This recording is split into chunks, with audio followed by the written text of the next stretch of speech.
Hey, what is up guys, this is Yusuf here from TECHDROIDS and welcome back to a brand new video on the channel. This is episode 3 of YJ Talks and let's talk the best smartphones of 2016. So let's take a rewind, press the rewind button and go back in time and see which were the best smartphones of 2016. So these are the smartphones that did everything right, they were in price and just satisfied the customers. So let's get into it. Welcome to YJ Talks episode number 3 and let's look at the top dogs in the smartphone market that have arrived in 2016. Let's get started.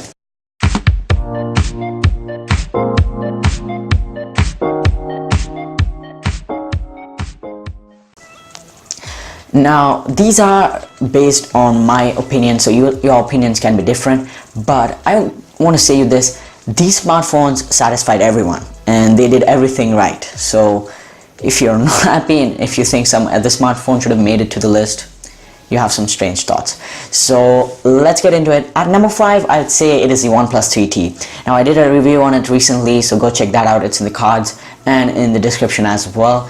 Oneplus 3T, a really good budget smartphone for $439. Now what are you saying? $439 in the top 5 budget smartphones or top 5 smartphones of 2016?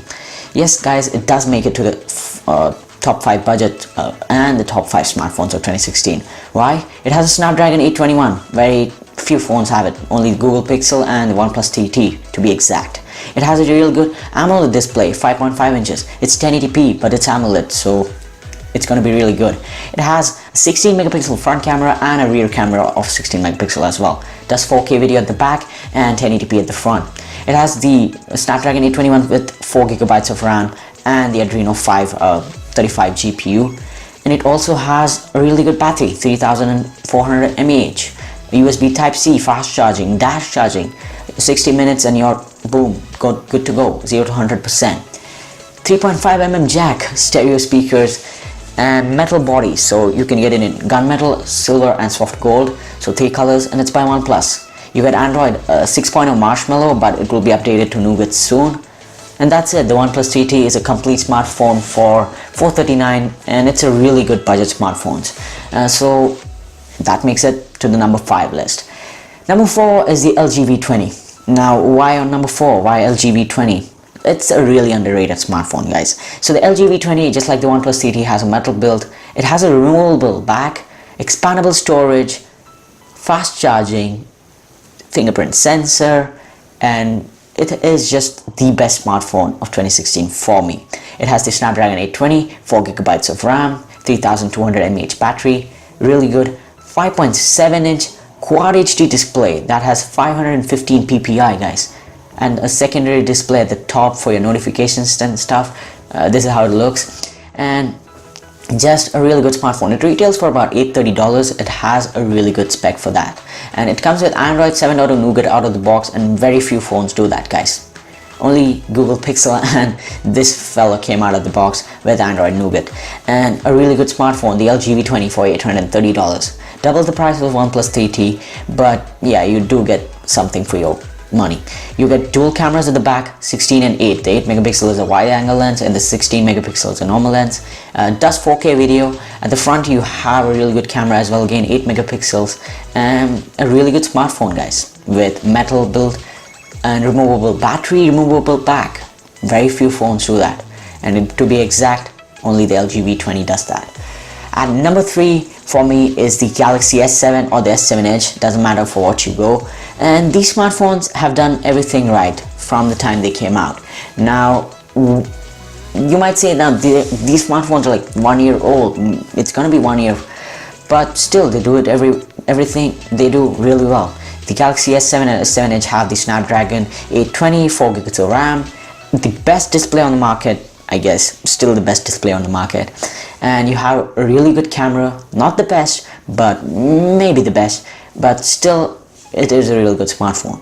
You get the top-notch specs, top-notch performance, TouchWiz. If you like it or hate it, it's your call. You can put up a launcher or just root it and get some stock Android ROM, but it has a really good build. It looks very well and has a fingerprint sensor, USB Type-C. No, it has micro USB.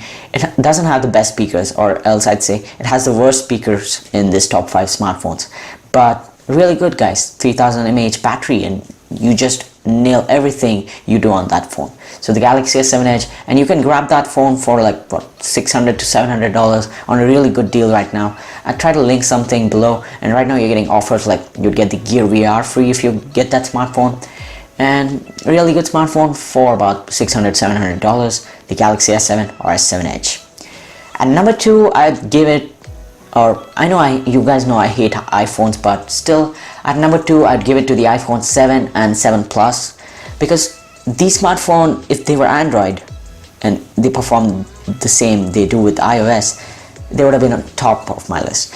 These guys just fly through the UI, do everything you throw at it with ease, have a really good camera, one of the best cameras right now in the market, and all of these smartphones have really good cameras, so it doesn't matter which one you go with, it's all gonna be good. And iPhone 7 Plus, you get really good software from Apple if you're into your iOS game. You have a really good front camera, you have one of the best fingerprint sensor experience, you have a really good battery life with the 7 Plus, dual cameras with the 7 Plus, you have the Apple A10 Fusion chip, 2 or 3 gigs of RAM, and storage wise they don't expand, but you get 32, 64, 128 and 256 if you really want to go. You get some really good color options, and that's everything you can talk about the iPhone. You have stereo speakers this time around, and it doesn't have a headphone jack unfortunately, and it's not on the budget. It's really good, but with a really good price tag as well. So at number 2 it was the iPhone 7 or 7 Plus. Now number 1, so which smartphone is on top of my list? So what do you think? Do you have any guesses? And if you said the Google Pixel and the Pixel XL, yes, those are the best smartphones of 2016. So they nailed everything. They didn't come out at the start, they did come out in late 2016, but these two smartphones did everything right, guys. They have the Snapdragon 821, 4 gigs of RAM, really good AMOLED display if you go with the XL, and a non-AMOLED display if you go with the only the Pixel.